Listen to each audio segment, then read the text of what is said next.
परिषद नगरपंचायत निवडणुकीची मतमोजणी लांबणीवर. आता निकाल 21 डिसेंबरलाच लागणार. नागपूर खंडपीठाचे महत्त्वपूर्ण आदेश.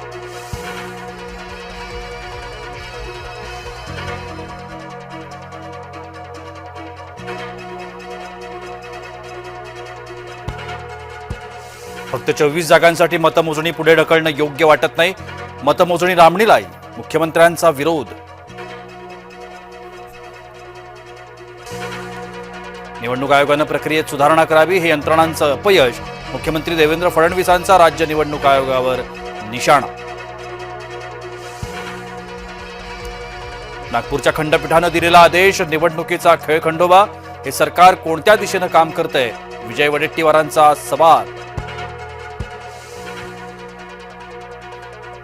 शिंदेंच्या बालेकिल्ल्यात खिंडार. शेकडो शिवसैनिकांचा मातोश्रीवर पक्षप्रवेश. मतमोजणी पुढे ढकलण्यावरून चर्चांना उधाण. त्यांना काहीतरी सेटिंग करायची असेल, शिवाय संशय घेण्यास वाव आहे. आमदार नितेश राणेंचा भाजपा आणि निवडणूक आयोगावर हल्लाबोल.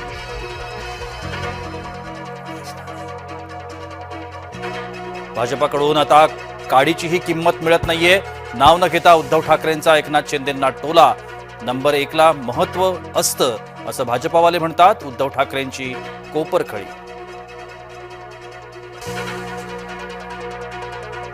सिंधुदुर्गात शिंदेंच्या सेनेकडून पैसे वाटप. पैशांची बॅग एकनाथ शिंदेंनीच आणल्याचा वैभव नाईकांचा गंभीर आरोप. मालवणात भाजपच्या थैल्यांना बॅगेने उत्तर. पैशांच्या बॅगा प्रकरणावरून राऊतांचं ट्विट चर्चेत. शिंदेंना पैसे वाटण्याची गरज नाही. सिंधुदुर्गातील बॅग प्रकरणावरून मंत्री उदय सामंतांचा विरोधकांना टोला.